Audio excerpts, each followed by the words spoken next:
السلام عليكم ورحمة الله وبركاته.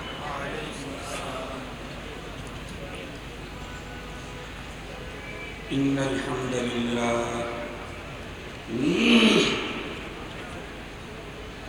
نحمده ونستعينه ونستغفره ونؤمن به ونتوكل عليه ونعوذ بالله من شرور أنفسنا ومن سيئات أعمالنا من يهده الله فلا مضل له ومن يضلله فلا هادي له ونشهد أن لا إله إلا الله وحده لا شريك له ونشهد أن سيدنا وسندنا وحبيبنا وشفيعنا وطبيبنا وطبيب قلوبنا وأولانا ومولانا محمدا عبده ورسوله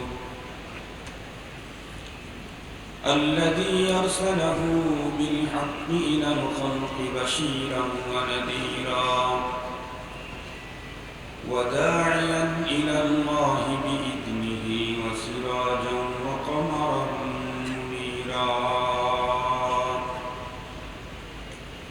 أما بعد فأعوذ بالله من الشيطان الرجيم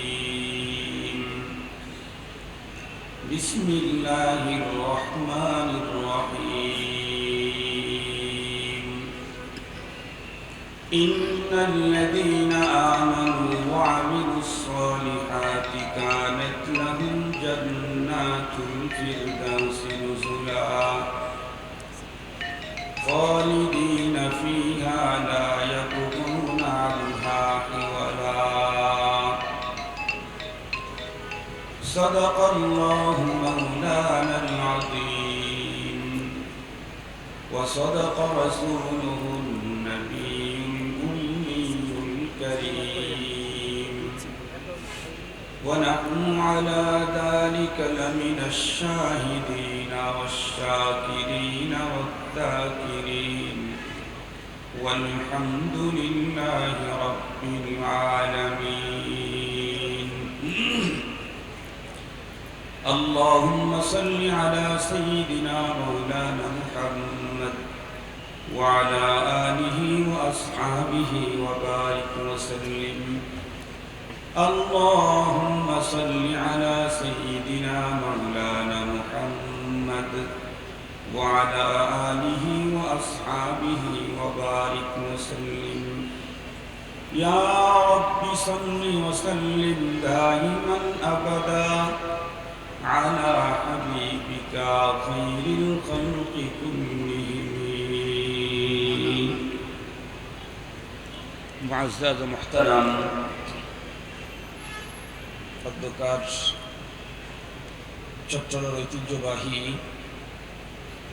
আল আমিন সংস্থার ইন্তেজামে আয়োজিত ঐতিহাসিক 3 দিনব্যাপী তাফসীরুল কোরআন মাহফিলের আখিরি দিনের আখিরি অধিবেশনের শ্রদ্ধাভাজন সম্মানিত সভাপতি মুআজ্জাজ হযরত বুজুর্গ উলামায়ে কেরাম, বিভিন্ন দিনী মাদারিস থেকে আগত আজিজ তালাবা, বাংলাদেশের প্রায় অধিকাংশ অঞ্চল থেকে সমাগত সম্মানিত সুধী, সর্বপ্রথম আল্লাহ পাকের দরবারে আলিশানে লাখ কোটি শুকর, যে মহান সত্তা আমাদের হায়াতকে দীর্ঘায়িত করে হাজারো প্রতিকূলতাকে উপেক্ষা করে চট্টগ্রামের ঐতিহ্যবাহী দ্বীনী সংস্থা আল আমিন সংস্থার উদ্যোগে আয়োজিত ঐতিহাসিক তাফসীরুল কোরআন মাহফিলের আখিরি দিনের আখিরি অধিবেশনে আমাদেরকে উপস্থিতির সুযোগ দিলেন। সে মহান সত্তার দরবারে আমরা সকলে শুকরগুজার হচ্ছি। জবান খুলে ভক্তি সহকারে মহব্বত নিয়ে দিল থেকে আবেগের সাথে উচ্চ কণ্ঠে সকলেই পড়ি আলহামদুলিল্লাহ। আলহামদুলিল্লাহর আওয়াজে মনে হলো যে আমারও যেমন কণ্ঠ বসা, আপনাদেরও কণ্ঠ বসা। এত আস্তে আওয়াজ দিলে ধর্মের ঘরের ভিতরে যে শেষরা চোরদের আনাগোনা দেখা যাচ্ছে, এদের আনাগোনা আরো বেড়ে যাবে। আপনারা দেখছেন তো অবশ্যই, কিছুদিন আগেও এখনো চলতেছে আমাদের দেশে, শতকরা 90% মুসলমানদের দেশে এই 3.5 জন রাম আর বাম একত্রিত হয়ে মশাল মিছিল করেছে। মশাল মিছিল করেছে, কিন্তু আমার কাছে এটা মশাল মিছিল মনে হয় না, আমার কাছে এটা মশার মিছিল মনে হয়। এই জাতীয় মশাল মিছিলওয়ালাদেরকে বিতাড়িত করার জন্য 90% মুসলমানদের দেশে তৌহিদি জনতাকে রীতিমতো ফাইটে যেতে হবে। আমার উস্তাদ শেখুল হাদিস আল্লামা আজিজুল হক রহমতুল্লাহ আলাইহি, আমার মনে পড়ে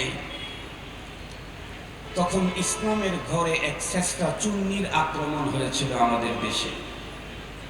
সে এক নষ্টা নারী, নাম তার তসলিমা নাসরিন। তসলিমা নাসরিন যখন কোরআন, ইসলামী আইন, বিধিবিধান সম্পর্কে নানা রকমের মন্তব্য ছুটতে শুরু করলো, শেখুল হাদিস আবুদুর রহমতুল্লাহ আলাইহি বাইতুল মুকাররমের উত্তর অথবা দক্ষিণ গেটে একটা সমাবেশের ডাক দিলেন। সমাবেশে হুজুর বক্তব্য দিতে গিয়ে বলতেছিলেন যে আপনারা লক্ষ্য করে দেখবেন, অনেক সময় গ্রামের বাড়ি ঘরে কখনো কখনো রাত্রে অন্ধকারে কিছু শেষরা চোর ঢুকে, আর এই চোরটাকে বাড়ি থেকে তাড়াবার জন্য বাড়িওয়ালাকে লাঠিসোঁটা নিয়ে নিয়মিত কোনো যুদ্ধ করতে হয়। এমনকি বাড়িওয়ালাকে নিজের খাট থেকে নিচে নামতেও হয়। শুধু যদি বাড়িওয়ালা বুঝতে পারে যে আমার আঙ্গিনায় চোর ঢুকেছে, আর উনি ঘুম থেকে জাগ্রত হয়ে উনি যে জাগ্রত আছেন এই বিষয়টা জানান দেওয়ার জন্য জোরে একটা কাশি দিলেই শেষটা চোর আর এলাকায় থাকে না। শেখুল হাদিস হুজুর রহমতুল্লাহ আলাইহি যা বলেছিলেন, কালান্দার আঁচে গুইয়া দিদা গুইয়া, বড়দের কথা যে আল্লাহ তাআলা এভাবে হরফান হরফান আল্লাহ পাক দুনিয়ার ভিতরে বাস্তবায়ন করে দেন। শেখুল হাদিস হুজুর রহমতুল্লাহ আলাইহি বলেছিলেন, তসলিমার মতো নষ্টা নারী আমাদের বাংলাদেশের ইসলামের আঙ্গিনায় এক শেষরা চূর্ণী। ওকে বিতাড়িত করার জন্য আমাদেরকে আন্দোলন করতে হবে না। আজকের সমাবেশে একটি তৌহিদি জনতার জোরে একটা স্লোগান দিলেই ওই চূর্ণী দেশ থেকে পালাইতে বাধ্য হবে। বাস্তবতাও কিন্তু তাই হয়েছে। যেই তসলিমা সারা জীবন বোরকার বিরুদ্ধে সিরিয়াস নিষেধাজ্ঞা করল, সেই তসলিমা ইসলামের বিরুদ্ধে বক্তব্য দিয়ে তৌহিদি জনতার রোশানলে পড়ে জীবন বাঁচানোর তাগিদে শেষ পর্যন্ত রাতের অন্ধকারেও বোরকা পরে দেশ ত্যাগ করতে বাধ্য হল। এই জন্য এখন তো একটা চুন্নি না, অনেক চোর আর চুন্নি আমরা দেখতেছি, অনেক চোর আর চুন্নি আমরা দেখতেছি। এই জন্য আমাদের এখন যেখানে যাব ফাইট করতে হবে না, তবে তার আগে অবশ্যই আমরা যে ঘুমিয়ে নাই 90% মুসলমান জাগনা আছি, এই আওয়াজটা চোর আর চুন্নিদের কানে পৌঁছানো দরকার। এই জন্য কণ্ঠের আওয়াজ হতে হবে অত্যন্ত বিকট, কণ্ঠের আওয়াজ হতে হবে অত্যন্ত সিরিয়াস। তাহলে ওই চোর আর চুন্নিরা যোগ বিয়োগ করে অবশ্যই তাওহীদবাদী মুসলমানদের এই পবিত্র জমিন ছাড়তে তারা বাধ্য হবে ইনশাআল্লাহ। এই জন্য যে রব্বে করিম হাজারো প্রতিকূলতাকে উপেক্ষা করে ঐতিহাসিক আল আমিন সংস্থার তাফসীরের শেষের দিনের শেষের অধিবেশনে আমাদেরকে উপস্থিতির সুযোগ দিলেন, সে রব্বে করিমের দরবারে আমরা সকলেই শুকরগুজার হচ্ছি। আওয়াজটা একটু বলিষ্ঠ কণ্ঠে উচ্চ আওয়াজে সকলেই পড়ে নেই আলহামদুলিল্লাহ। মুহতারাম হাজিরিন, আমি ভাবতেছিলাম আমার আগে আমাদের ভাই মুশতাকুন নবী দামাত বারাকাতুহুল আলিয়া 15 মিনিট বয়ান করেছেন, সেই হিসাবে আমি 1-2 মিনিট বা 17 মিনিট বয়ান করি। কিন্তু আমাকে আহসান ভাই বললেন 1.5 ঘন্টা বয়ান করতে হবে। খুজুবিল মৌতে হাত্তা ইয়ারতাবিল হুম্মা, উনি 1.5 ঘন্টা বলেছেন, কমপক্ষে 1 ঘন্টা বয়ান না করলে তো আদব রক্ষা হবে না। এই জন্য 1 ঘন্টা আপনাদের খেদমতে আলোচনা করব। যখন থেকে শুরু করেছি তখন থেকে 1 ঘন্টা, এখন থেকে 1 ঘন্টা না। সবরের সাথে কথাগুলো একটু শুনবেন, ইনশাআল্লাহ সকলের জন্য ফায়দা হবে। উসি আউয়ালান নাফসি ওয়া ইয়াকুম। আমার এই ওয়াজের মুখাতাব প্রথমে আমি, এরপরে আপনারা। আল্লাহ পাক যেন আমাকেও আপনাদের সকলকেই এদিক নির্দেশনার উপরে জীবন চালাতে তৌফিক দান করেন। আমরা প্রত্যেকেই জানি এই পৃথিবীতে প্রতিটি মানুষের রুচির ভিন্নতা আছে। প্রতিটি মানুষের রুচির ভিন্নতা। পিতা পুত্রের রুচিরও মিল নাই, মা মেয়ের রুচির ভিন্নতা, স্বামী স্ত্রীর রুচির ভিন্নতা, ভাই বোন বোনের রুচির ভিন্নতা। প্রতিটা মানুষের রুচির ভিন্নতা আছে। এক একজনের এক এক চয়েস, এক একজনের এক এক নজরিয়ারও ভিন্নতা আছে। কিন্তু আমরা এটাও জানি তাম পৃথিবীর মানুষ একটা ব্যাপারে একমত।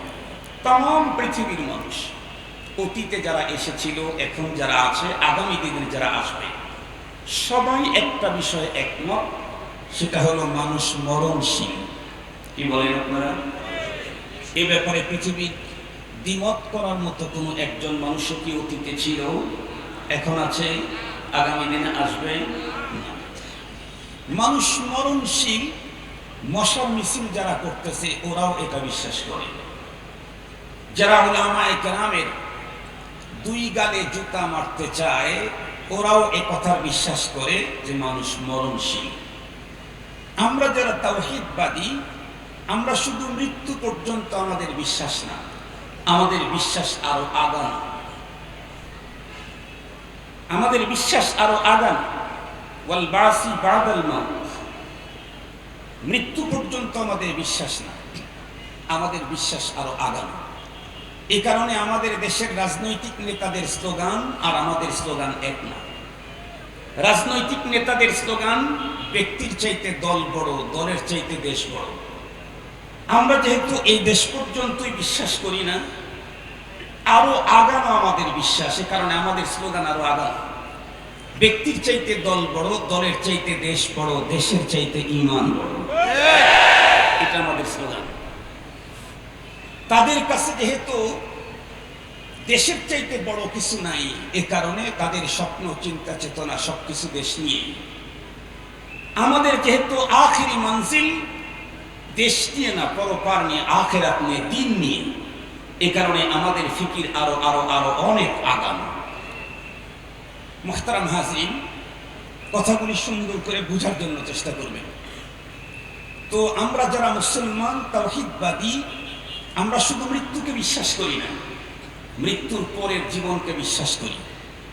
শুধু পরের জীবনকে বিশ্বাস করি না, এ কথাও বিশ্বাস করি ক্ষণস্থায়ী এই জীবন আমার মূল জীবন না। আমার আসল জীবন, মূল জীবন হলো পরপারের চিরস্থায়ী জীবন। ক্ষণস্থায়ী ৮০, ১০০, ২০০ বৎসরের এই জীবন মূলত ওই জীবনের মূল জীবনের মুকাদ্দামা। মুহতারাম হাজিরিন, এই জন্য মৃত্যুকে আমরা কখনো জীবনের সমাপ্তি মনে করি না, মৃত্যুকে আমরা জীবনের সূচনা মনে করি। মৃত্যু আমার জীবনের সমাপ্তি না, মৃত্যু আমার মূল জীবনের সূচনা। এ কারণে আমাদের আকীদা হলো ক্ষণস্থায়ী এই জীবনের ৮০, ১০০ বৎসরের এই জীবনের সফলতা আমার মূল সফলতা নয়, এই জীবনের ব্যর্থতাও আমার মূল ব্যর্থতা নয়। আমার প্রকৃত সফলতা হলো পরপারের চিরস্থায়ী জীবনের সফলতা, আর আমার প্রকৃত ব্যর্থতা হলো পরপারের চিরস্থায়ী জীবনের ব্যর্থতা। কোনো একজন মানুষ যদি এই পৃথিবীতে আসার পর ক্ষণস্থায়ী ৭০, ৮০, ১০০ বা ২০০ বৎসরের এই জীবনে পৃথিবীর সবচাইতে বড় চেয়ারটা দখল করলো, পৃথিবীর সবচাইতে বড় জনপ্রিয় হলো, পৃথিবীর সবচাইতে উন্নত বডি ফিটনেসের অধিকারী হলো, পৃথিবীর সবচাইতে বেশি সম্পদের মালিক হলো, পৃথিবীর সবচাইতে বড় জ্ঞান ও বিজ্ঞানের অধিকারী হলো, পৃথিবীর সবচাইতে উন্নত লেটেস্ট আকর্ষণীয় বস্তুর আবিষ্কারক হলো, কিন্তু পরপারের চিরস্থায়ী জীবনে যদি তার কোনো মুক্তির ব্যবস্থা না হয়, আমরা মনে করি তার এই টোটাল জীবনের সার্থকতা এটা মশা এবং মাছির পাখা সমান। তাম জীবনের শাসক যেগুলা সফলতা। পক্ষান্তরে আরেকজন মানুষ পৃথিবীতে কিছুই পেল না, স্টেটলেস, হোমলেস, ঘর নাই, বাড়ি নাই, সামাজিক কোনো পজিশন নেই, পৃথিবীর কেউ তাকে চিনে না, শিক্ষাগত যোগ্যতাও তার তেমন কিছু নেই, চেহারার সৌন্দর্যতা সবচেয়ে বিশ্রী, বডি ফিটনেস সবচেয়ে শর্ট এবং বেটে, দেখতে একদম চূড়ান্ত কালো এবং বিশ্রী, কিন্তু ও যদি পরপারের জীবনের সফলতা অর্জন করতে পারে, মুক্তি পায়, তাহলে আমরা মনে করব এই হলো পৃথিবীর সবচেয়ে বড় সফল ম্যান। মুহতারাম হাজিরিন, তো প্রকৃত সফল কে? পরপারের জীবনে সফল কে? আল্লাহ পাকের কোরআন আল্লাহ তাআলা বলেন, মান যুহজিহা আনিন নারি ওয়া উদখিলাল জান্নাতা ফাকাদ ফাজ। পরপারের জীবনে প্রকৃত সফল কে? আল্লাহ পাক বলেন, যে জাহান্নাম থেকে মুক্তি পেয়ে জান্নাতে ঢুকে গেল, সেই হলো প্রকৃত সফল। খুব ভালো করে কথাগুলি বুঝবেন।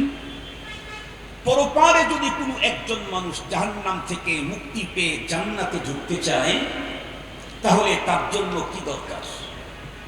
আল্লাহ পাকের কোরআনে আল্লাহ পাক বলেছেন, তার জন্য কমপক্ষে এই পৃথিবীতে দুইটা বস্তু অর্জন করা দরকার, কমপক্ষে দুইটা জিনিস। আল্লাহ পাক বলেন, ইন্নাল্লাযীনা আমানু ওয়া আমিলুস সালিহাতি কানাত লাহুম জান্নাতুল ফিরদাউসি নুজুলা। আল্লাহ পাক বলেন, নিঃসন্দেহে যারা ঈমান আনে, নেক আমল করে, তাদেরকে মেহমানদারি করা হবে জান্নাতুল ফিরদাউস। তো মেহমানদারির ব্যবস্থা তো জান্নাতুল ফিরদাউস। মেহমানদারি করবেন কে? আল্লাহ পাক কোরআন শরীফের আরেক জায়গাতে বলেন, ইন্নাল্লাযীনা ক্বালু রাব্বুনাল্লাহু সুম্মা ইসতাকামু তাতানাজ্জালু আলাইহিমুল মালাঈকা আল্লা তাখাফু ওয়া লা তাহজানু ওয়া আবশিরু বিল জান্নাতিল্লাতী কুনতুম তুআদুন নুজুলাম মিন গফুরির রহিম। জান্নাতুল ফিরদাউসে মেহমানদারি হবে। মেহমানদারি করবেন কে? আল্লাহ পাক বলেন, গফুর আর রহিম যিনি, উনি মেহমানদারি করবেন। তার মানে আমি পরপারে আমি হব গেস্ট, আর আমার মালিক হবেন হোস্ট। আমি মেহমান, আমার মালিক মেজবান। আমরা তো এই পৃথিবীতে অনেক মানুষের মেহমান জীবনে হয়েছি। কখনো ভিক্ষুক, খেটে খাওয়া দিন মজুর, কখনো ব্যবসায়ী, কখনো কৃষক, কখনো চাকরিজীবী, কখনো এমপি, কখনো মন্ত্রী, কখনো সচিব, কখনো এদেশে, কখনো বিদেশে। আমাদের জীবনের লম্বা মেহমানদারি নেওয়ার অভিজ্ঞতা থেকে বলছি, মেজবান যত উন্নত হয়, মেহমানদারিতে আপ্যায়নের ব্যবস্থা তত উন্নত হয়। মেহমান যত উন্নতই হোক, সে যদি তার মেজবান যদি হয় ভিক্ষুক, সে আর কয় আইটেম সে ব্যবস্থা করবে। তো মেজবান যত উন্নত হয়, মেহমানদারি তত উন্নত হয়। পৃথিবীতে যত জায়গায় গিয়েছি, সব জায়গায় মেহমানদারি পেয়েছি মখলুকের। মরণের পরে দুইটা পুঁজি দিয়ে যদি কেউ পৃথিবী ছাড়তে পারে, তাহলে সে মেহমান হবে স্বয়ং খালেকের আল্লাহ। সুতরাং তার মেহমানদারি কত উন্নত হবে, এটার ব্যাপারে আমি কি বলবো আপনাদেরকে? এতটুকুন বলি, পৃথিবীর যত উন্নত হোটেলই হোক, সেখানে মানুষ ঢুকলে তার জীবনের নিরাপত্তা নেই। আমাদের সিরাজগঞ্জেরই তো কৃতি সন্তান আলহাজ মোহাম্মদ নাসিম, তার এক ভাই অনেক বড় ডাক্তার ছিল। সে বাইরে এক 5 স্টার হোটেলে এক রাত্রে ছিল। গভীর রাত পর্যন্ত সে তার অনেকের সাথে গল্প করেছে। সকালবেলায় ঘুম থেকে উঠবে, হোটেলের লোকেরা তাকে উঠানোর জন্য গেছে, দরজা খোলে না। পরে গিয়ে দেখতে পেল উনি মারা গেছে। তো পৃথিবীর যত উন্নত হোটেলই হোক, সেই হোটেলে যে ঢোকে, হোটেল যে ঢোকে, মেহমান তো দূরের কথা, হোটেলের যে মালিক তারও জীবনের নিরাপত্তা নেই। কিন্তু আল্লাহ পাক যে হোটেলে মানুষদেরকে মেহমানদারি করবেন, ওই হোটেলে কেউ ঢুকলে তার জীবন তো যাবেই না, যৌবনও কখনো হ্রাস পাবে না। জীবন তো যাবেই না, যৌবনও কখনো ফুরাবে না। খুব ভালো করে কথাগুলো কিন্তু বুঝতে হবে। আমার মূল কথাগুলো একটু পরে আসবে, এটা তো আমার কথার আলোচনার মুকাদ্দমা। মুহতারাম হাজিরিন, তাহলে আমি পৃথিবীতে এসেছি, থাকতে পারবো না। আমি এসেছি অথবা আমাকে পাঠানো হয়েছে। আমি যদি বলি এসেছি, তাও আমার থাকার কোনো পদ্ধতি নেই, আমাকে যেতেই হবে। যদি বলেন আমাকে পাঠানো হয়েছে, তবুও আমাকে এখানে থাকতে পাঠানো হয় নাই, আমাকে যেতেই হবে। তো এসেছি, চলে যেতে হবে, থাকতে দেওয়া হবে না। পাঠানো হলো কেন? এসেছি কেন? মুহতারাম হাজিরিন, এসেছি হলো একটা জিনিস জিতার জন্য। এই বিষয়টা সুন্দর করে বোঝাবার জন্য একটা মিসাল দিলে বুঝবেন। আমাদের দেশে অনেক সময় দেশের বাহির থেকে ইন্টারন্যাশনাল বিভিন্ন খেলোয়াড়েরা খেলতে আসে, কখনো জাপান থেকে, কখনো জার্মান থেকে, কখনো ফ্রান্স থেকে, কখনো প্যারিস থেকে, বিভিন্ন দেশ থেকে ইন্টারন্যাশনাল খেলোয়াড়েরা আমাদের দেশে খেলতে আসে।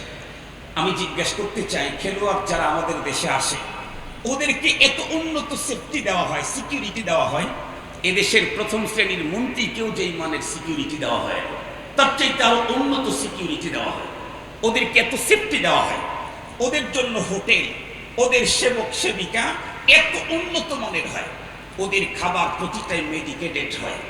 সবকিছু উন্নত হওয়ার পরে বলুন তো দেখি, ওরা কি আমার দেশে থাকতে আসে? কথা বলেন না কেন? ওরা কি আমার দেশে থাকতে আসে? আমার দেশে থাকতে আসে নাই। কেন এসেছে? এসেছে মূল টার্গেট হলো ট্রফি জিততে এসেছে, ট্রফি।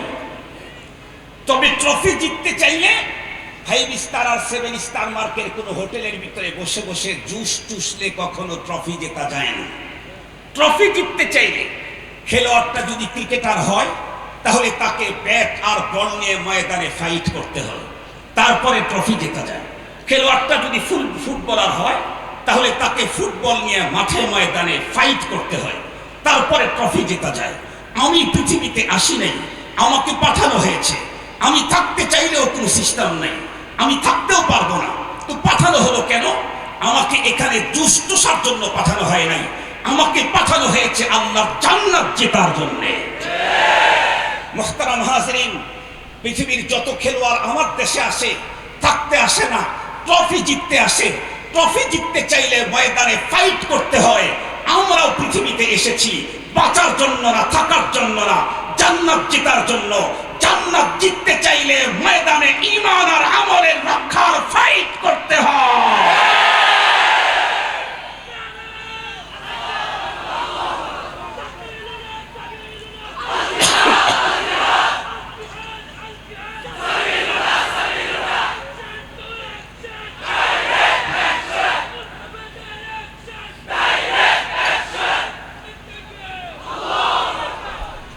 মুহতারাম হাজিরিন, খুব ভালো করে বুঝবেন।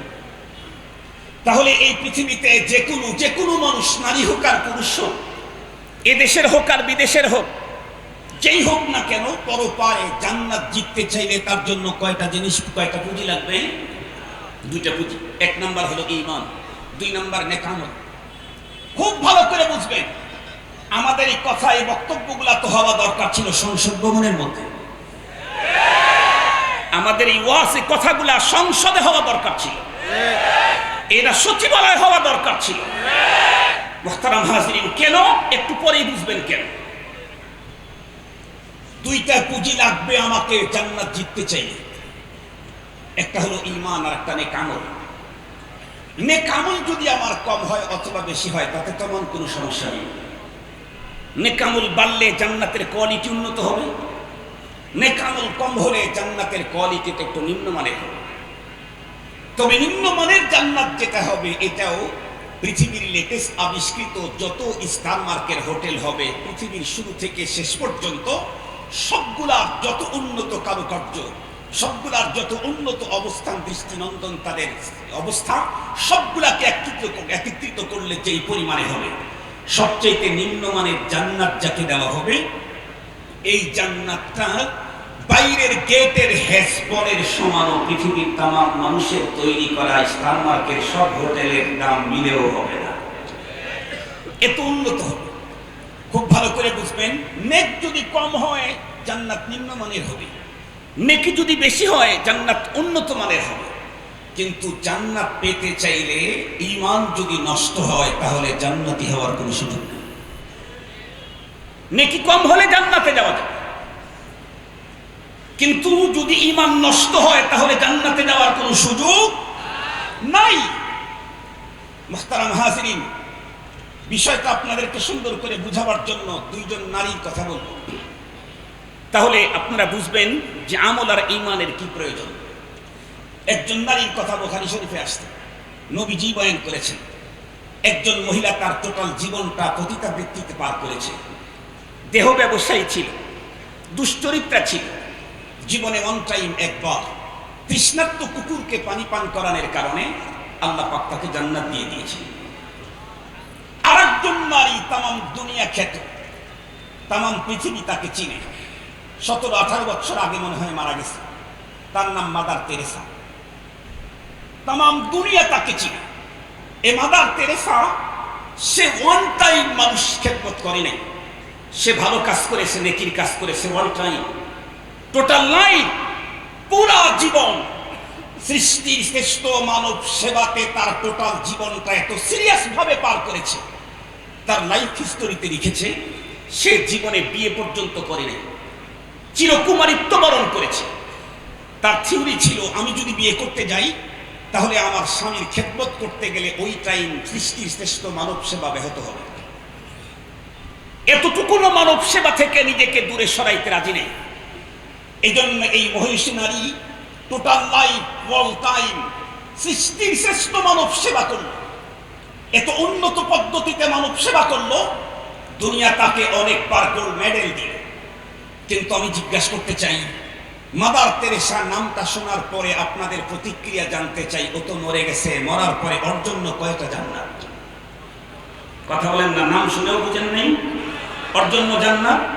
আর একটু জোরে বলেন, ওর জন্য জান্নাত। কেন?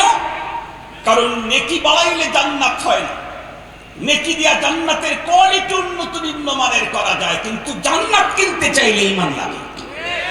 জান্নাতের জন্য কি লাগে? কথা বলেন। নেকি দিয়া জান্নাতের কোয়ালিটি কম বাড়া করা যায়, নেকি দিয়া জান্নাত কেনা যায় না। জান্নাত কিনতে চাইলে ঈমান লাগে। Mother Teresa all time total life সৃষ্টির শ্রেষ্ঠ মানুষের সেবা করলো, কিন্তু মরণের পরে জান্নাত পেল না। তার কারণ তার ঈমান ছিল না।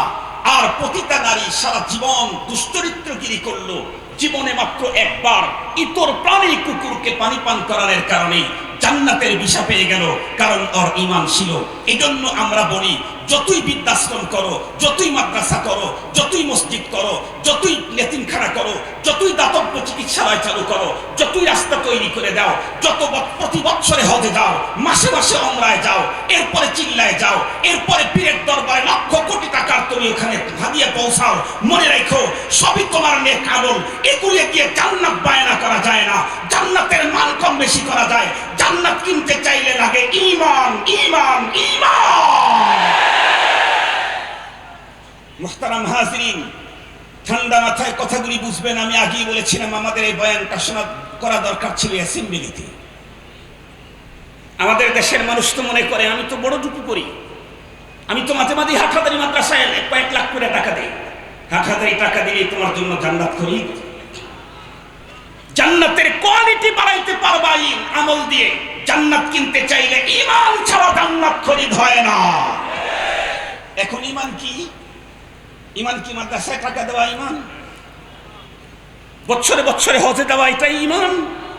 ঈমান কি ভালো করে বুঝেন, ঈমান কি?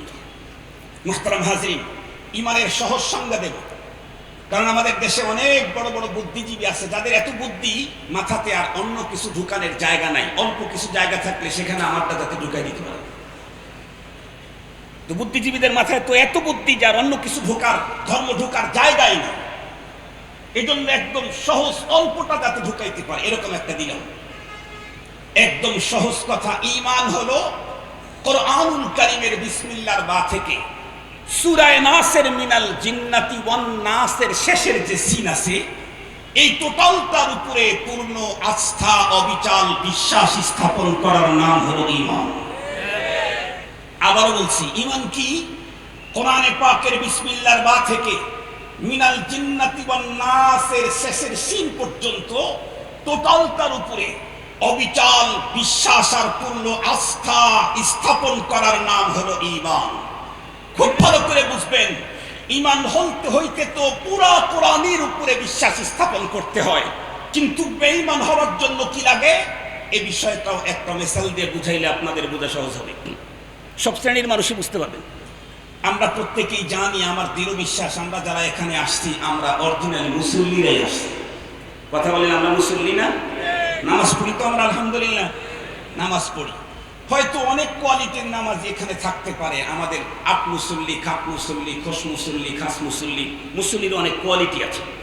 কেউ প্রতিদিন 5 ওয়াক্ত পড়ে, কেউ 7 দিনে 1 ওয়াক্ত পড়ে, কেউ আবার শুধু আপনজন মরলে তাহলে জানাজার নামাজটা পড়ে, কেউ আবার জানাজাতেও যায় না, ব্যস্ততা দেখায়, শুধু ঈদের দিন কান পর্যন্ত টুপিটা একদম নিচের দিকে দিয়ে উন্নত একটা যায় নামাজ কাঁধের উপরে নিয়ে রওনা করে, আগের কাতারে দাঁড়ায়। এই বৎসরের এই দুইবারে শুধু নামাজ পড়ে, তারপরেও তো নামাজ পড়ে। আমরা যারা নামাজ পড়ি, যেই নামাজটাই পড়ি, নামাজ পড়তে চাইলে কিছু কাজ আছে আমাদের জিম্মায়, ফরজ। তার মধ্যে একটা হলো, যেই কাপড় দিয়ে না পরে নামাজ পড়বো সেই কাপড়টা অপবিত্র হতে হবে। কথা বলেন না? পবিত্র হতে হবে, পবিত্র হতে হবে। এখন একটা কাপড় পবিত্র হয় কখন? ধরে নেন 15টা আইটেম আছে নাপাকি, এই সবগুলা থেকে যদি কাপড়টা সেফ থাকে তাহলে কাপড়টা পবিত্র। যেমন মানুষের পেশাব, মানুষের পায়খানা, মানুষের ব্লাড, মানুষের পুজ, মানুষের বিশেষ অঙ্গ থেকে বের হয় মজি, ওদি, মনি, পশু পাখির পেশাব, পায়খানা, তাদের ব্লাড, শরাব, এই জাতীয় ধরে নেন 15টা আইটেম। এই 15 আইটেমের সবগুলা থেকে যদি কাপড়টা সেফ থাকে তাহলে কাপড়টা পবিত্র। জিজ্ঞাসা করতে চাই, অপবিত্র হইতে কাপড়ে কয়টা নাপাক লাগতে হবে? 15টা, 14টা, 7.5টা, 5টা, কয়টা? একটু জোরে বলেন। এই সবক তো অ্যাসেম্বলিতে দেওয়া লাগবে। কয়টা লাগে না পাক খাওয়ার জন্য? পাক খাওয়ার জন্য কতগুলা থেকে সেফ থাকতে হয়? পাক খাওয়ার জন্য 15টা থেকে সেফ থাকতে হয়। নাপাক খাওয়ার জন্য 15টা লাগতে হয় না, একটা লাগলেই আর পাকা পোক্তা পাক থাকে না। মনে রাখতে হবে, ঈমান কমপ্লিট হতে চাইলে কোরআনে পাকের বিসমিল্লাহর বা থেকে সূরা নাসের সিন পর্যন্ত টোটাল তার উপরে পূর্ণ বিশ্বাস আর আস্থা থাকতে হয়। বেঈমান হওয়ার জন্য পুরা কোরআন বিশ্বাস করা লাগে না, কোরআনের একটা সূরা বিশ্বাস করা লাগে না, এক আয়াত বিশ্বাস করা লাগে না, একটা শব্দ বিশ্বাস করলে আর ঈমান থাকে না, থাকে না। এই মেডিসিনটা ভালো করে সব জায়গায় জানায় দেওয়া দরকার। নামাজ পড়ি, রোজা রাখি, কোরআন পড়ি, কিন্তু জিহাদ মানি না, বেঈমান। কথা বলেন, কথা বলেন, একটু জোরে বলেন। নামাজ পড়ি, রোজা রাখি, তাসবিহ পড়ি, তাবলীগের সময় লাগাই, সব ঠিক আছে, কিন্তু জিহাদ ফি সাবিলিল্লাহ মানি না, বেঈমান, কাফের। মুহতারাম হাজিরিন, নামাজ পড়ি, জিহাদও মানি, সব মানি, কিন্তু নারীদের পর্দার কথা বললে তখন আমরা বক্তব্য দিই, মোল্লারা নারীদেরকে ঘরের 4 দেয়ালের ভিতরে তার নারীদেরকে বন্দিশালায় রাখতে চায়। ঘরটাকে যেই সমস্ত মুসলমান নারীদের জন্য বন্দিশালা বলে বক্তব্য দেয়, ওদের ঈমানও থাকতে পারে না। পর্দাকে যারা অস্বীকার করে তাদের ঈমান থাকতে পারে না। পুরা কোরআন মানে, শুধু পর্দা মানে না, বেঈমান। পর্দা না করলে ঈমান যায় না, পর্দা অবিশ্বাস করলে ঈমান থাকে না। জিহাদ না করলে ঈমান যায় না, জিহাদ অস্বীকার করলে ঈমান থাকে না। সুদ খাইলে, ঘুষ খাইলেই ঈমান যায় না, কিন্তু সুদ আর ঘুষকে যদি কেউ এটাকে যদি হাদিয়া বলে হালাল মনে করে খায় তাহলে তার ঈমান থাকে না। মুহতারাম হাজিরিন, খুব ভালো করে কথাগুলি বোঝার জন্য চেষ্টা করবেন। আমরা তো মনে করতেছি আলহামদুলিল্লাহ, নামাজ পড়ি, রোজা রাখি, ঈমান তো আমার আছেই। জিহাদের কথা বললেই আপনারা আমাদেরকে জঙ্গিবাদ আর সন্ত্রাস বলে আমাদেরকে সাইজ করার জন্য ফিকির করেন। পর্দার কথা বললে আমাদেরকে মৌলবাদী আর কাঠমাল্লা বলে ডাকেন। ঈমান অত সহজ জিনিস না, ঈমান অত সহজ জিনিস না। কিছু মানলেন আর কিছু মানবেন না, রব্বুল আলামিনের দরবারে আপনাদের জন্য ডবল শাস্তি। الذين يؤمنون ببعض الكتاب ويكفرون ببعض لهم خزي في الحياة الدنيا। কিছু মানবে আর কিছু মানবে না, তা হবে না, তা হবে না। তাদের জন্য 2 জায়গায় শাস্তি, 2 টাইম, একবার না 2 বার। দুনিয়ার জীবনে চূড়া কেটে ফেলে দিয়েছে, ব্লাড বের হয়ে আসছে, ও নড়ে না, আওয়াজ করে। আরেকজন রড নিয়ে সদরে আঘাত করো আর পাটাকে ভেঙে দিল, টুকরো টুকরো হয়ে গেল, ও নড়েও না, আওয়াজও করে না। তাই বুঝবেন যে এই ছেলেটা এখন পুরা সুস্থ। আরে আওয়াজ করেন না কেন? এই ছেলেটা পুরা সুস্থ। কি হয়েছে? কথা বলেন। আরে এত আগে মেরে ফেলেন কেন? মারার আগেও আর একটা হতে পারে, হয়তো মারা গেছে, না হয় ওর টোটাল বডিটা প্যারালাইসিস হয়ে অনুগতিহীন হয়ে গেছে। ঠিক বললাম না? ঠিক বললাম? এই দুইটার একটা অবশ্যই হয়েছে, হয়তো মারাই গেছে, নয়তো ওর পুরা শরীরে প্যারালাইসিস হয়ে পুরা শরীরটাই অনুগতিহীন হয়ে গেছে। নইলে ধাক্কা দিলে তো লড়বেই, আওয়াজ করবেই। ও যদি সুস্থ থাকে, ধাক্কা দিলে লড়বেই, আওয়াজ করবেই, চিল্লানি দিবেই। সেই ধাক্কা পাবলিক দিলেও চিল্লানি দিবে, র্যাবের প্রধান ধাক্কা দিলেও চিল্লানি দিবে, সেনা প্রধান যদি আঘাত করে ও যদি সুস্থ থাকে চিল্লানি দিবেই। মনে রাখতে হবে, আমার পয়গম্বর তার ব্যঙ্গচিত্রের কথা পৃথিবীর যে কোনো মুসলমানের কানে ঢুকবে। যদি তাদের ঈমান সুস্থ থাকে, পয়গম্বরের বেইজ্জতির কথা শুনলে মুসলমান ঈমানদার তো চিল্লানি দিবেই, রাজপথে যাবেই, দূতাবাস ঘেরাও করবেই করবেই করবে।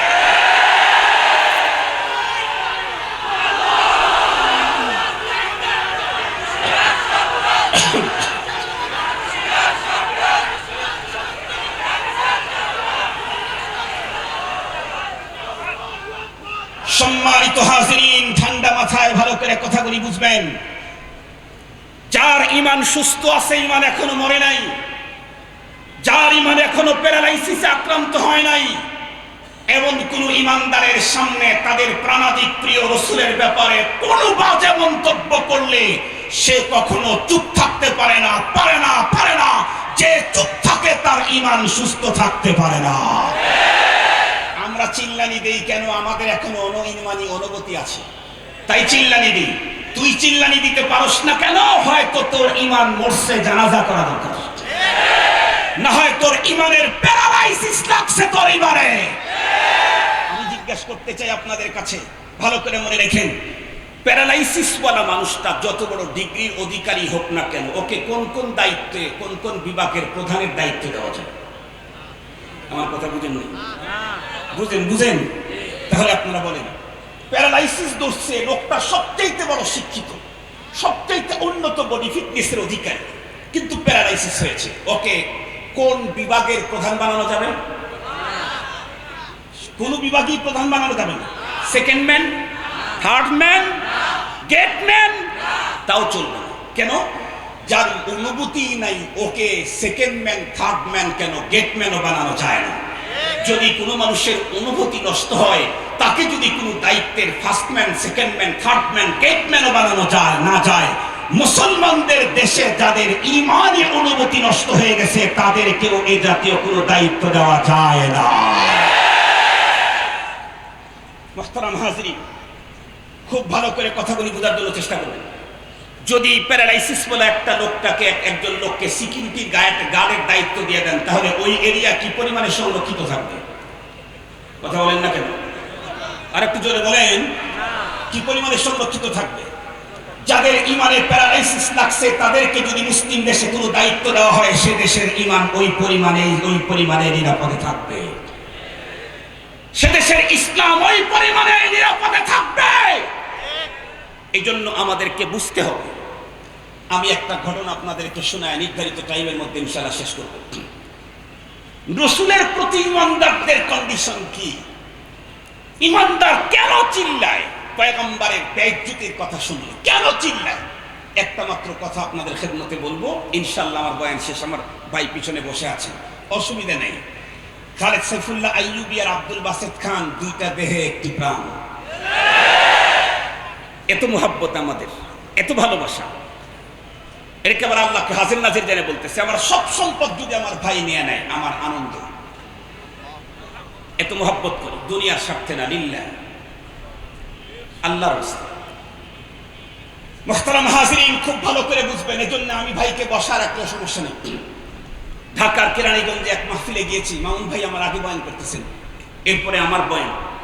তো আমাকে নিয়ে গেলেন, মামুন ভাইয়ের বয়ানের টাইম শেষ, আমাকে নিয়ে গেলেন।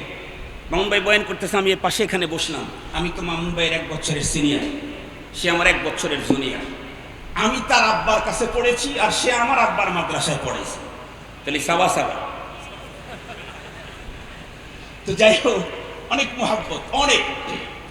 তো আমি বসে আছি, তো ভাইয়ের তো বয়ানের জোশ উঠে গেছে। মামুন ভাইয়ের বয়ান করতে করতে তাও 10 মিনিট 15 মিনিট গেছে, যাওয়ার পর আমাকে বলতেছে ভাই আরো কিছুক্ষণ চলবে। আমি বললাম আমার টোটাল টাইম আপনাকে দিয়ে দিলাম, আমার টোটাল টাইম আপনাকে দিয়ে দিলাম। কাজ তো একটাই, দাওয়াত ইলাল্লাহ, মানুষকে আল্লাহর দিকে ডাকা। কি বলেন কি বলেন কি বলেন? কারো দালালি ফালালি করি না। যদি দালালি করতে হয়, যে রব আমাকে সব দিয়েছেন তার দালালি করবো। মুহতারাম হাজিরিন, কাজ যেহেতু একটা, আমি করলে যে আমার ভাই করলেও তাই। আপনাদের সমস্যা নেই তো? আমার ভাইকে আপনারা চিনেন? কতটুকু চিনেন মিয়া? আল্লাহ পাকের রাসূল সাল্লাল্লাহু আলাইহি ওয়াসাল্লাম বলেছেন, আনা আতকাকুম বিল্লাহি ওয়া আখশাকুম। কেন? লিআন্নী আ'লামুকুম বিল্লাহ। তোমাদের সবচাইতে বেশি আমার আল্লাহকে বেশি ভয় করি। কেন? আমি আল্লাহকে যেইভাবে চিনি সেইভাবে তোমরা কেউ চেনো না। আমি আমার ভাইকে অত বেশি কদর করি যেভাবে আপনারা কদর করতে পারবেন না, কারণ আমি আমার ভাইকে যেভাবে চিনি আপনারা সেইভাবে চিনেন না। আল্লাহ তাআলা আমার এই দুই ভাইয়ের আল্লাহ তাআলা মাকাম বাড়ায় দিক।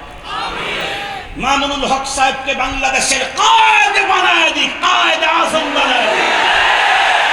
আর আমার ভাই খালেদ সাইফুল্লাহ আইয়ুবীকে আল্লাহ তাআলা সুলতানুল আরিফিন বানায় দিক, সুলুকের সম্রাট বানায় দিক।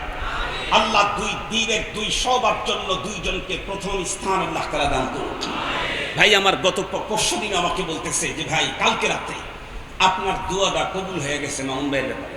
কি আপনি বলছেন যে আল্লাহ যেন তাকে কায়েদ আযম বানায় দেয় বাংলাদেশের জন্য। আসলে আল্লাহ পাক তারে কায়েদ আযম বানায় দিতেছে। তো আপনিও একটু ওই মুখ দিয়ে আমার জন্য দোয়া করুন তো।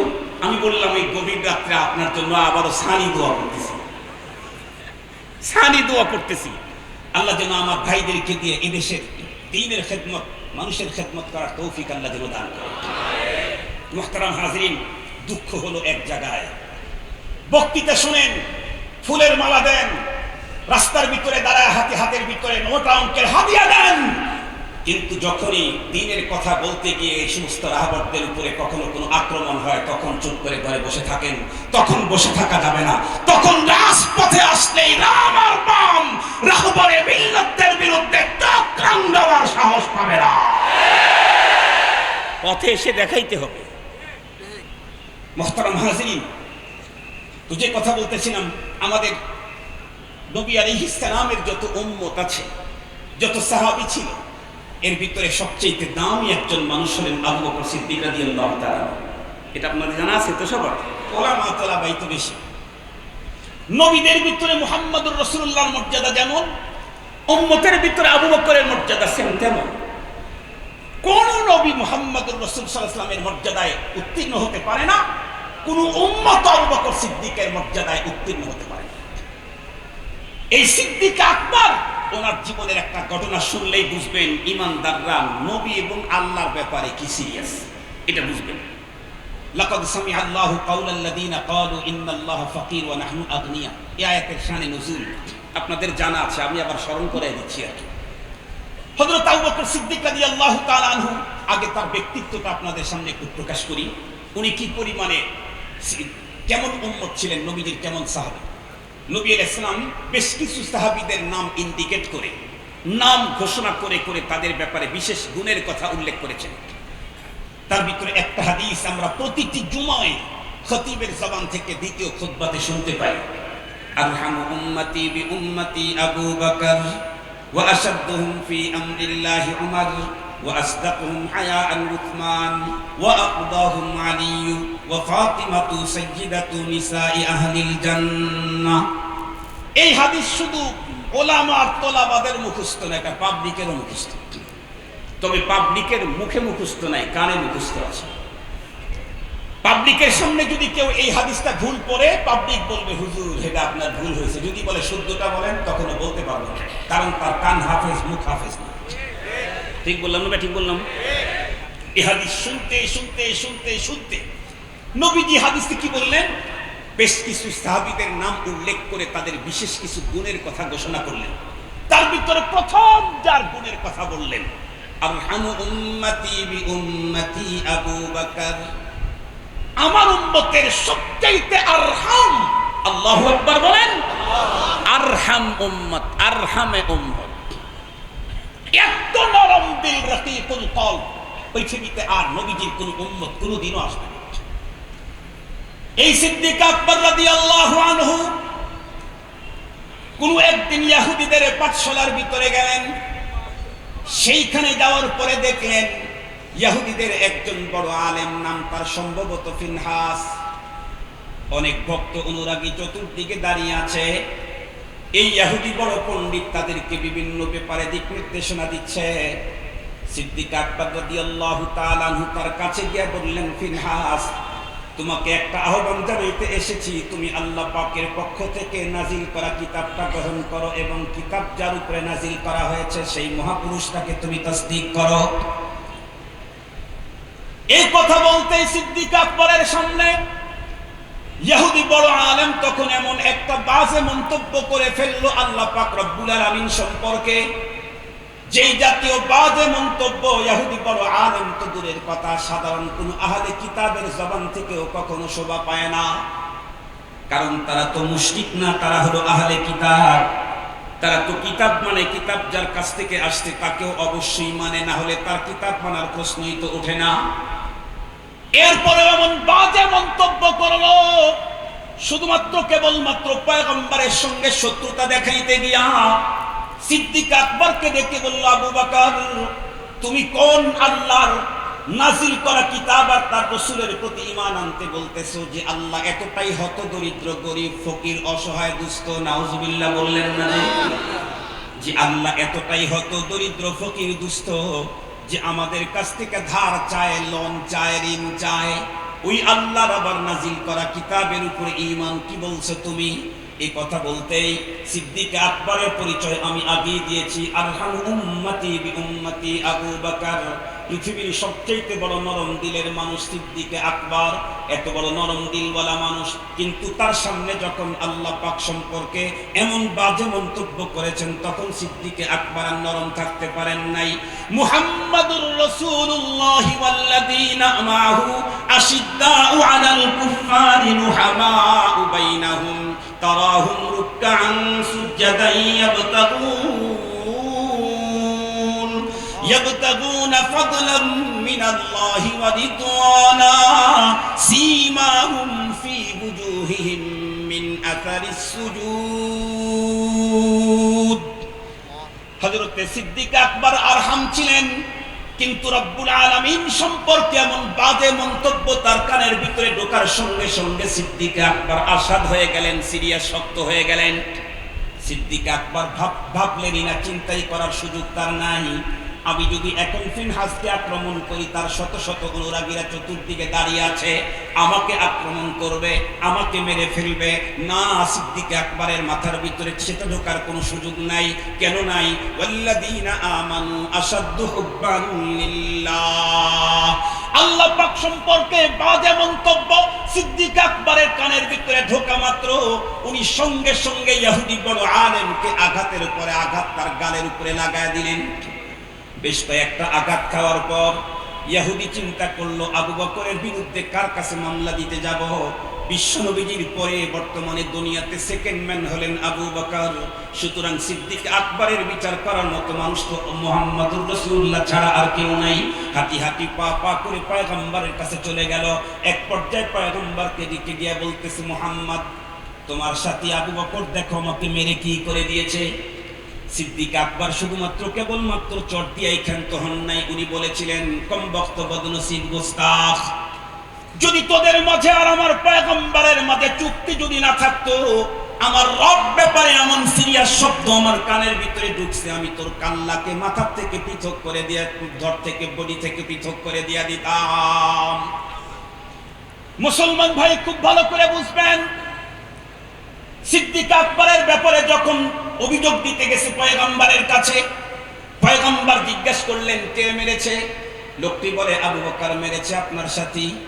নবীজি বললেন ভালো করে নামটা মেনশন করো, কে বলেছে, কে মেরেছে? বলেন আবু বকর মেরেছে। বিশ্ব নবীজি তখন ডেকে বললেন, না না, তোমার নাম বলতে মনে হয় ভুল হচ্ছে, এ কাম আমার আবু বকরের না, এটা ওমরের কাজ। আল্লাহু আকবার। সিরিয়াস ভাবে গভীর ভাবে বুঝতে হবে, নবীজি পর্যন্ত আবু বকর সিদ্দিক রাদিয়াল্লাহু আনহুর ব্যাপারে এই কাজটা মেনে নিতে পারতেছেন না। এতটাই রাকিকুল কলব আরহাম, এতটা নবীজিও মানতে পারতেছেন না, না এটা আমার আবু বকরের কাজ হবে না, এটা আমার মনে হয় করেছে। বলতে বলতে সিদ্দিক আকবর রাদিয়াল্লাহু তাআলার সামনে হাজির। এখন বলেন তো দেখি, যার থাপ্পড় খায়া চোখের ভিতরে শস্যের ফুল দেখতেছে, যার বিরুদ্ধে অভিযোগ দিতে গেছে, সে আবার সামনে আসছে, তখন আর ভিতরে কি পানি আছে? আমার তো অবস্থা জটিল। সিদ্দিক আকবরের দিকে আর তাকায় না, নিচের দিকে তাকায় আসে, না জানি আবার কোনটা এখন আঘাত হয়। নবী ইসলাম ডাকতে বলেন, আবু বকর তুমি কি এই কাজটা করছো? আবু বকর সিদ্দিক রাদিয়াল্লাহু তাআলা বললেন, জি হুজুর, এই কাজটা আমি করছি। নবীজি অবাক হয়ে জিজ্ঞাসা করলেন, তুমি করছো? সিদ্দিক আকবর রাদিয়াল্লাহু তাআলা তখন নবীজিকে বললেন, হুজুর এই কাজটা আমি করেছি, কিন্তু এই কাজটা আমি করেছি, ও কোন কাজটা করেছে এটাও তো আপনার শোনা দরকার। আমার এই কাজে আপনি আশ্চর্য হয়ে গেলেন, ও কোনটা করেছে এটাও একটু শোনা দরকার। আমরা আমাদের প্রশাসকদেরকে বলতে চাই, প্রশাসনের লোকদেরকে বলতে চাই, সরকারকে বলতে চাই, আমরা রাজপথে আন্দোলন করতে গেলে আপনাদের কষ্ট হয়, আপনাদের নিরাপত্তা সমস্যা হয়, দেশের নিরাপত্তার প্রবলেম হয়। আমরা তো কখনো রাজপথে যাওয়ার লোক না, আমরা তো হাদিসের মুসনাদে বসে হাদিস পড়ার লোক, আমরা তো খানকার ভিতরে বসে মালিকের সাথে গোপন আতাত করার লোক। আমরা তো রাজপথে যাইতে চাই না। কেন রাজপথে যাচ্ছি এটাও তো ভাবা দরকার। রাম আর বাম আর মশা মিছিল বন্ধ করেন, আমরা রাজপথে যাব না।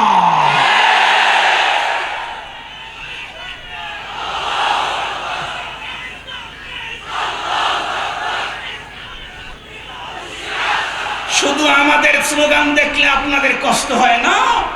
আমরা কি স্লোগান দেওয়ার লোক? আবু বকর কি কাউকে আঘাত করার লোক? আবু বকর আঘাত করার লোক না। কেন আঘাত করেছেন, কেন আঘাত করেছেন এটাও ভাবা দরকার। মোল্লারা তো চিনির দাম বাড়লে কখনো যায় না রাজপথে, মোল্লারা তো তেলের দাম বাড়লে কখনো রাজপথে যায় না, মোল্লারা তো চাউলের দাম বাড়লে কখনো রাজপথে যায় না। মোল্লারা, এই ঘরে থাকা মোল্লারা কেন বের হয়ে আসে এটা আপনাদের আগে চিন্তা করা দরকার। তাহলেই তো শান্ত হয়, তাহলেই তো শান্ত হয়। মুহতারাম হাজিরিন, আবু বকর সিদ্দিক রাদিয়াল্লাহু তাআলা নবীজিকে বললেন, ওগো নবীজি আমি মেরেছি। আপনি আশ্চর্য হলেন, কেন মেরেছি? আমি তো মেরেছি, কাজ করেছি। ও কোনটা করেছে এটা একটু শুনেন। যেই বলছে ও কোনটা করেছে এটা একটু শোনেন, ওই লোকের আর চেহারা দেখা যাচ্ছে না। তার মানে ও চিন্তা করতেছে আবু বকর যেই পয়গম্বরের মাধ্যমে আল্লাহর পরিচয় পেয়ে সেই আল্লাহর ব্যাপারে বাজে মন্তব্য করার কারণে আবু বকরের মতো রহমদিলওয়ালা মানুষ ছাড়ে নাই। যার মাধ্যমে আল্লাহর পরিচয় হলো, সেই নবীর সামনে যখন আমার আল্লাহ সম্পর্কে বাজে উক্তি যখন তার কানে যাবে, তখন তো আমার কান্নাই যাবে। এই জন্য ওর অবস্থা বড় সিরিয়াস নেই। সিদ্দিক আকবর রাদিয়াল্লাহু তাআলা তখন বয়ান করা শুরু করলেন, ওগো নবীজি আমি ওর ওখানে গিয়েছিলাম, দেখি অনেক মানুষ ওর ভক্ত, আমি ওকে দ্বীনের দাওয়াত দিয়েছি, তাও মুদাল্লাল অযৌক্তিক না। আমি ওকে বলেছি তুমি তো তাওরাতের পণ্ডিত, তুমি তো ইনজিলের পণ্ডিত, তুমি আসমানি দুইটা গ্রন্থের বর্তমান সময়ের সবচেয়ে বড় পণ্ডিত, অথচ তোমাদের আসমানি দুই গ্রন্থের ভিতরে লিখিতই আছে, লেখাই আছে কোরআনের ব্যাপারে, কোরআনের রাসূলের ব্যাপারে, সেটার উপরে তুমি ঈমান আনো। এই কথা বলতেই ও আমাকে বলল কি, আবু বকর তুমি কোন আল্লাহর কিতাবের উপরে ঈমান আনতে বলতেছো, যে আল্লাহ এতটাই হতদরিদ্র, গরিব, অসহায়, ভিক্ষুক? নাউজুবিল্লাহ বললেন না যে? ওগো নবীজি আমার রব সম্পর্কে যখন এই কথা বলেছে, তখন আমি আবু বকর আর আরহাম থাকতে পারি নাই, তখন আমি আশাদ হয়ে গেছি। স্পষ্ট ভাষায় বলতে চাই, আমাদেরকে আপনারা যত নরমই ভাবেন, আবু বকরের চাইতে বেশি নরম আমরা না। আমাদেরকে আপনারা যত শান্তই ভাবেন, আবু বকরের চাইতে বেশি শান্ত আমরা না। আবু বকরের মতো বিশ্বসেরা নরম আর শান্ত মানুষটার সামনে আল্লাহ সম্পর্কে বাজে মন্তব্য করলে যদি সাথে সাথে অ্যাকশন হয়, আমার আল্লাহ আর আমার রাসূলকে নিয়ে কোনো মন্তব্য করলে আমরাও টাইম দিতে কাউকে পারবো না।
কথা শোনেন, আমার ভাই পরে আবার কথা বলবে।